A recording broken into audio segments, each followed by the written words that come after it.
Money FM 89.3. Best of breakfast. Companies to watch.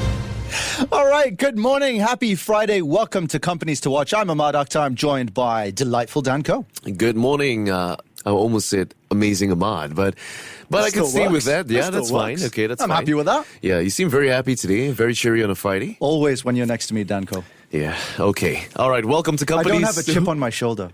Oh, okay. Very good. This is just a teaser of what we're diving into today on Companies to Watch, a segment where we spotlight and stock you up with ideas of companies that call for attention. So we're looking at market trends to risks, as well as hidden gems or warning signs to steer clear of. 8855-0893. Text us and tell us whether you think it's going to be a hot or not. Okay, Emaad, we're zooming in to the high-speed, high-stakes world of AI chips. And whenever you think of AI, what companies comes to mind? I think Nvidia. Okay. I think Intel. Okay. I think Broadcom, AMD. AMD, exactly. But today we're not turning to any of those companies. In fact, I mean, Nvidia has always been, top of mind, especially they've recently just announced their earnings report. Pretty explosive, yeah. But there's another rising star that's making headlines amid this mess. We're seeing this star emerging from China's headlines, and they're called Cambricon Technologies. Have you heard of that before?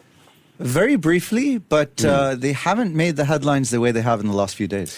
Yes. If you've been following Nvidia's recent earnings, the ones released just recently, you'll know that the AI chip market is hotter than ever. But while Nvidia dominates globally, Cambricon is taking its claim right at home. So who exactly is Cambricon? Let's start from the basics. It was founded back in 2016 by two visionary brothers in Beijing, and this semiconductor company basically specializes in AI processors.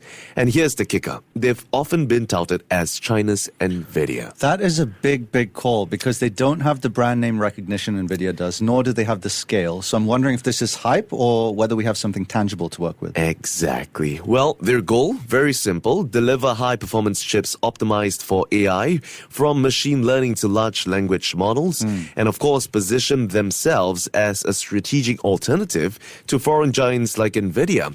And this is a huge market they could capitalize in, especially in light of the recent restrictions we've been seeing on American chip makers. That's right. So the numbers, well, for the first half of this year, Cambricon's revenue had shot up by over 4,000% to roughly 2.88 billion yuan or $403 million. These are staggering numbers. 4,000%. What's going on, Dan? It's quite crazy. So even more striking, they went from a big loss last year to net profit of 1.04 billion yuan.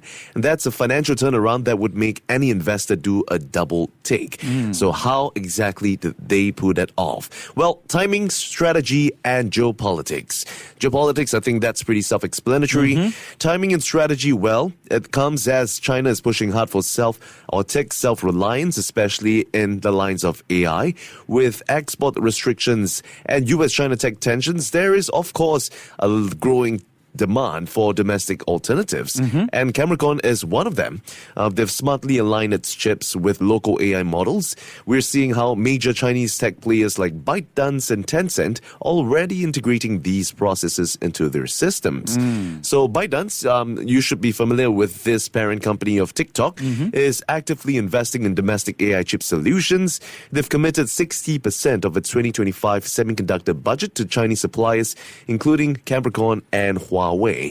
Now, these chips are primarily intended for inference tasks in large language models, such as their AI chatbot, Doubao. Have you used that before? I have not. Okay, well, anyways, another company that's also using Cambricon's chips would be Tencent.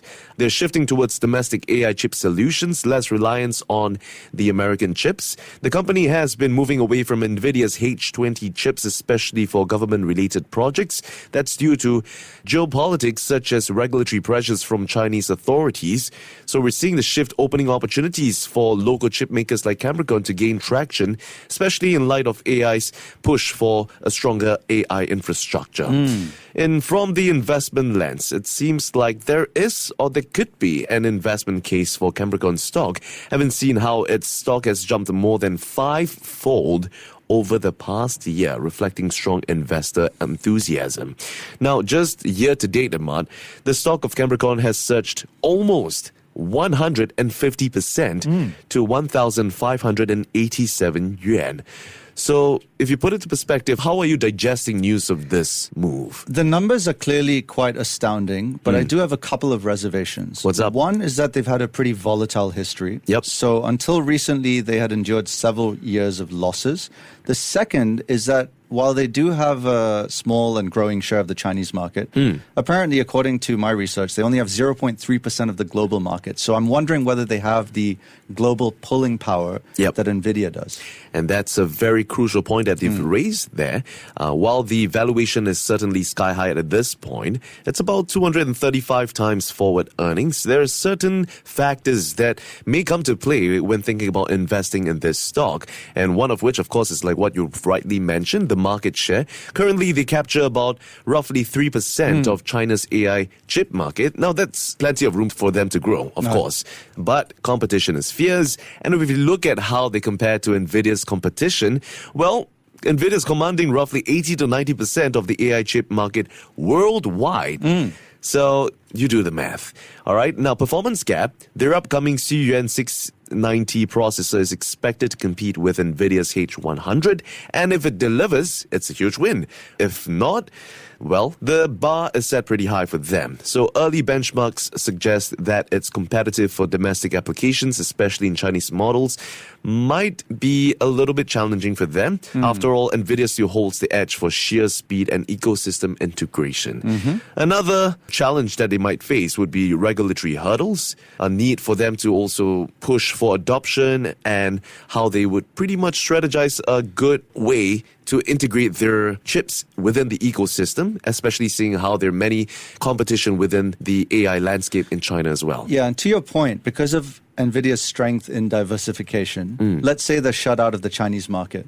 What they lose from China, they could make up elsewhere because of the rest of the world will still have demand for US chips. I'm not sure the same can be said just yet about Cambricon. Yeah, it still remains to be seen as to whether it's widely accepted by the broader landscape in the AI space, especially when we talk about the global market.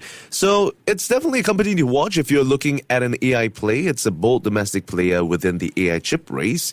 And yes, its rapid growth and government alliance might make it strategically helpful for them, but it's just something worth keeping an eye out on, especially when it comes to regulatory hurdles. We've got market share competition as well and performance gap with them.